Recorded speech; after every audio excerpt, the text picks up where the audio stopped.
Good afternoon and welcome to the Midday News. Here's what we have in the bulletin. Police investigates double murder in Nannyville. CPFSA investigating allegations of physical and sexual assault at Y.O.V.A Academy in St. Mary. And later in sports, men's 400 meters set for Friday at the National Championship. Thank you for joining us. I'm Shane Masters and here are the details. 2 men were killed in a suspected gang-related attack in Nannyville, St. Andrew last night. The victims have been identified as Stephen Wallace, also known as Blue, and Demar Pink. A third man was taken to the hospital with gunshot wounds. According to the St. Andrew Central Police, Wallace was likely the target of the attack, as he was affiliated with the Ashanti gang that operates in Nannyville. The police believe that the shooting was a reprisal attack in response to a murder that took place in East Kingston. Reports indicate that the 3 men were shot when a group of men exited a parked car and opened fire at them. The police found spent shells from high-powered rifles and handguns at the scene. The investigation continues.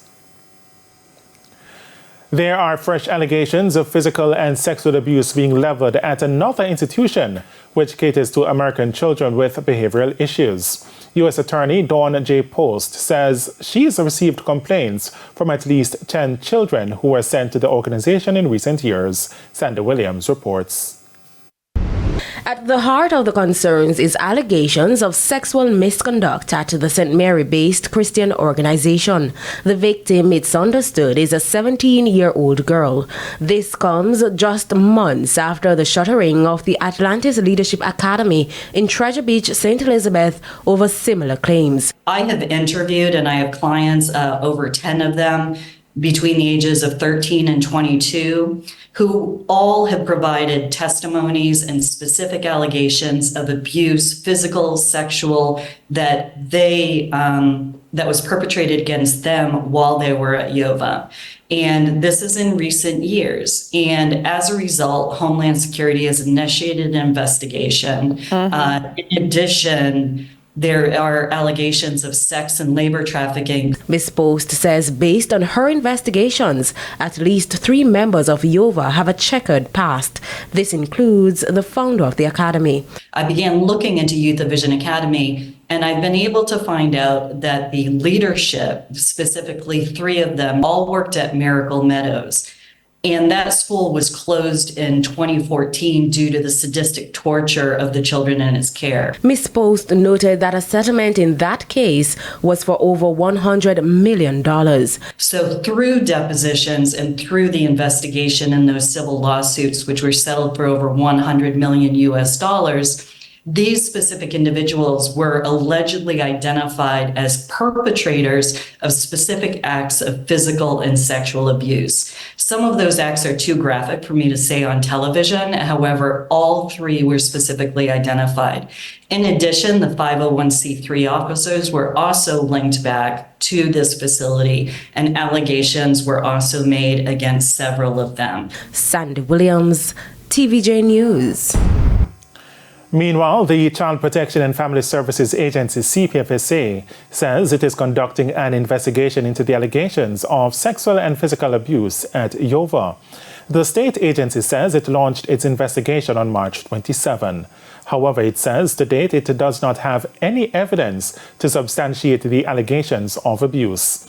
As it relates to the claims by the attorney Dawn Post of the removal of a 17-year-old from the private institution, the CPFSA says it has received a court order from Iowa in the United States on Friday, June 21. It says it has provided the Iowa Child Protective Services with guidance regarding how to proceed with effecting the release of the 17-year-old child. As to whether the CPFSA is aware if the Jamaican police and U.S. Homeland Security investigations into allegations of sex and labor trafficking and/or sexual and physical abuse at Y.O.V.A, the CPFSA said it was not able to speak on that matter. When we contacted Y.O.V.A, we were told that a meeting is underway and that all inquiries must be made through its lawyer in the United States. In the meantime, Ms. Post has provided an update on the matter involving the Atlantis Leadership Academy. So my understanding is that that school continues to be closed. I believe that the criminal case is continuing, and there is an additional court hearing this coming Wednesday. Two of the youth that were remanded to the care and custody of CPFSA remain in Jamaica, and it's been very complicated in trying to secure their return. Primarily, I believe, due to issues within the United States in securing their placement in foster care in the states that they originally came from. In other stories, a handful of engineers from Cuba have been recruited to fill some roles which require highly skilled workers in the bauxite industry. The men arrived in Jamaica recently through an agreement with Jack Den Group of Companies and the Cuban government. Jamila Maitland reports. We want to bid you a very warm welcome. CEO of Jack Den Group of Companies answered Williams, welcoming 3 Cuban nationals to the island, while Rolando Gallardo, who's representing the Cuban ambassador, translate in their official language. The men are skilled engineers and were recruited from the Spanish-speaking country to work in Jamaica's bauxite industry. We have a shortage of some key professionals and experienced people to serve, especially in the areas of heavy-duty equipment repairs and maintenance, and to some degree to even operation. According to Mr. Williams, it's a public-private partnership with the Cuban state company Unico. He revealed more skilled workers are expected to arrive in Jamaica soon. We have another batch of 4 that is due to come in maybe another week or 2. And apart from those who have been recruited to work in the bauxite industry, we have requests right now from a very reputable company that they require some coastal engineers. The CEO explained that the level of expertise that the men possess were not available locally. A challenge, too, is that other countries within the Caribbean are also facing similar problems. Guyana, for example, is seeking plenty engineers to serve its oil-booming economy. The search has been done locally. We can't find any. And we are now seeking to recruit them.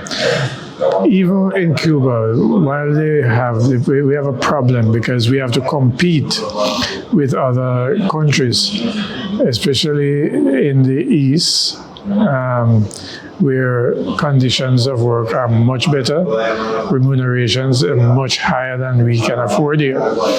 And also we compete with countries in South and Latin America.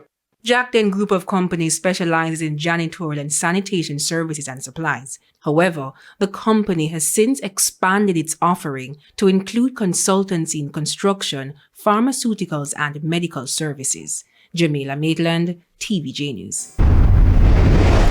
Mayor of Spanish Town and chairman of the St. Catherine Municipal Corporation, Norman Scott, is taking the government to task over the application process governing the Youth Summer Employment Program, Y.O.V.A. Mr. Scott has taken issue with the number of applicants being offered to municipal corporations island-wide.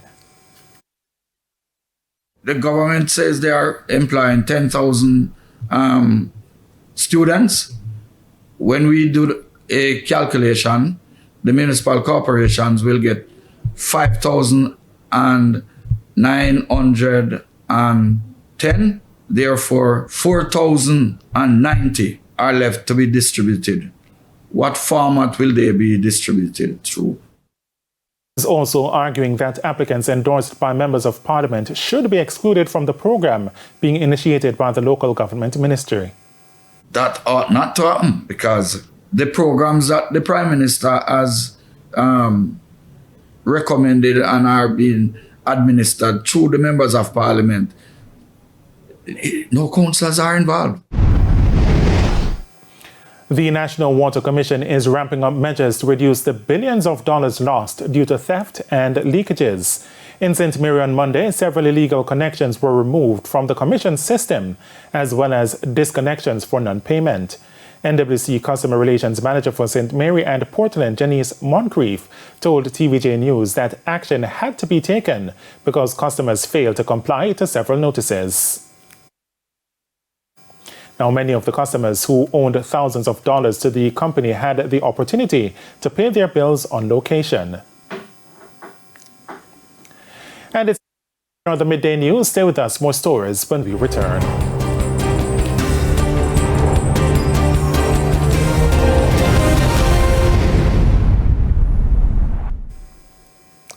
Welcome back to the Midday News.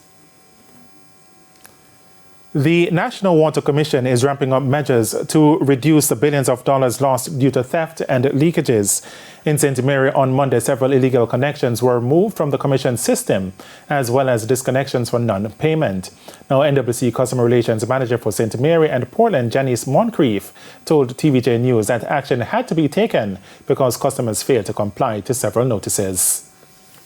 We would have warned these customers through text blast, through email, and we would say to them, you have outstanding amount and we are coming to work in the area during the course of this week. Some have responded positively, some don't. Hence, we are here to collect whatever is owed to us. Now, many of the customers who owed thousands of dollars to the company had the opportunity to pay their bills on location and prior to this, we have the pay and save where we give discount. Not a lot of persons take up the offer. So we are trying to have these customers to pay.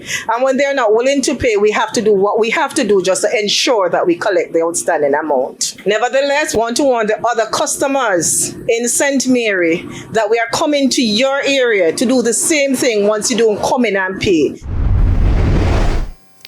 Cemeteries in St. Mary have been benefiting from cleanup activities. Mayor of Port Maria, Fitzroy Wilson, says for the first in a long time, much needed attention is being given to the cemeteries across the parish, and he's pleased. They were debushed, the debris were taken away, the vaults in the cemeteries that would have been in a deplorable condition over the years, cracks and stuff would have been, and we're in the process of rehabilitating those, repairing them, bring them up back to standard.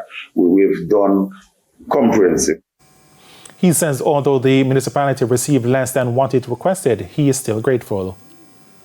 I must big up the minister on this one. We've gotten is not what we would have asked for, because we would have had a budget. We had done an estimate for approximately $14 million to clean all the cemeteries, cart away the debris, and for the cemeteries to be in better standing. We've gotten less than what we have budgeted, that we have estimated for, but pleasing to say that the Port Maria Cemetery, Anata Bay, Whitehall, Retreat, all the cemeteries in St. Mary would have been benefited from a clean and spruce up. And it's now time for the Business Minute. Consumers faced higher prices for the category food and non-alcoholic beverages for the 12 months to May this year. The Statistical Institute of Jamaica, Statin, says the point-to-point inflation rate increased by 3.9%. For the month of May alone, Statin says prices for food grew by 1.1%.